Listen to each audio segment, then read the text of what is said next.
স্বল্পোন্নত দেশের তালিকা থেকে উত্তরণের সঙ্গে বাংলাদেশের অর্থনীতি প্রবেশ করবে নতুন বাস্তবতায়। ধীরে ধীরে শেষ হবে শুল্কমুক্ত বাজার সুবিধা, বাড়বে বৈশ্বিক প্রতিযোগিতা। তাই ইউরোপীয় ইউনিয়নের বাজারে প্রবেশাধিকার ধরে রাখতে সরকার এফটিএ ও জিএসপি প্লাস সুবিধা নিশ্চিতের কৌশলে এগোচ্ছে। ব্যবসায়ী ও অর্থনীতিবিদদের মতে সময়োপযোগী সংস্কার ও প্রস্তুতি নিশ্চিত করা গেলে এলডিসি পরবর্তী সময়ে রপ্তানি প্রবৃদ্ধি ধরে রাখা সম্ভব হবে। শাহিনুল ইসলাম সাগরের রিপোর্ট।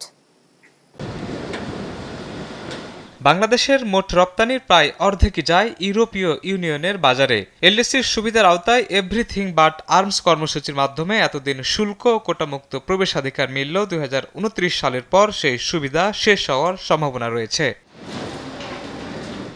এই বাস্তবতায় এফটিএর পাশাপাশি উৎপাদন ব্যয় কমানো, বন্দর ও কাস্টমস আধুনিকায়ন, নিরবচ্ছিন্ন জ্বালানি এবং সহজ অর্থায়ন নিশ্চিত করার উপর জোর দিচ্ছেন ব্যবসায়ীরা। গত বছরে আমাদের ইন্টারনাল যে চ্যালেঞ্জ আছে সেটা হচ্ছে জ্বালানি সমস্যার সমাধান করতে হবে, বিদ্যুৎ সমস্যার সমাধান করতে হবে। এক্সটার্নাল চ্যালেঞ্জ হচ্ছে এই যে আমরা যে এলডিসি গ্র্যাজুয়েশন থেকে এক্সটেনশন চাই বা করতে চাই, সেটা যদি পাই তাহলে এই সময়টা আমরা কি কাজে লাগবো। যেমন আমাদের ইউরোপিয়ান ইউনিয়ন সহ অনেকগুলা এফটিএ করতে হবে। ভিয়েতনাম ও ভারতের মতো প্রতিযোগী দেশগুলো ইতিমধ্যে মুক্ত বাণিজ্য চুক্তির সুবিধা নিচ্ছে। তাই এলডিসি পরবর্তী প্রবৃদ্ধি ধরে রাখতে মুক্ত বাণিজ্য চুক্তির বিকল্প নেই বলছেন তারা। পরে তিন বছর গ্রেস পিরিয়ড আছে। আমরা গ্রেস পিরিয়ডের জন্য অপেক্ষা করতে চাই না, তার আগে আমাদের প্রস্তুতি সম্পন্ন করতে হবে।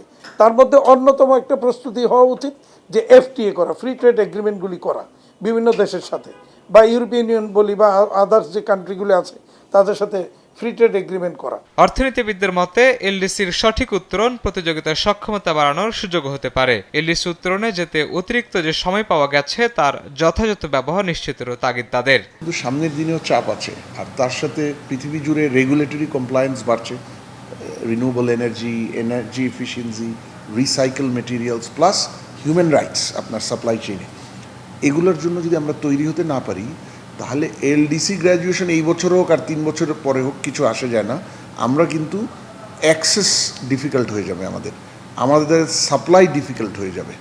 সুতরাং সেই জায়গাগুলোর জন্য আমাদের সক্ষমতা বাড়িয়ে তৈরি হতে হবে। সংশ্লিষ্টরা বলছেন ইউরোপের পাশাপাশি যুক্তরাজ্য, কানাডা ও নতুন বাজারগুলোর সঙ্গে অগ্রাধিকারমূলক বাণিজ্য চুক্তি এগিয়ে নিতে হবে। একই সঙ্গে পোশাকের বাইরে ওষুধ, চামড়া, আইসিটি, কৃষি প্রক্রিয়াজাত ও লাইট ইঞ্জিনিয়ারিং খাতে রপ্তানি বাড়ানোর তাগিদও দিচ্ছেন তারা।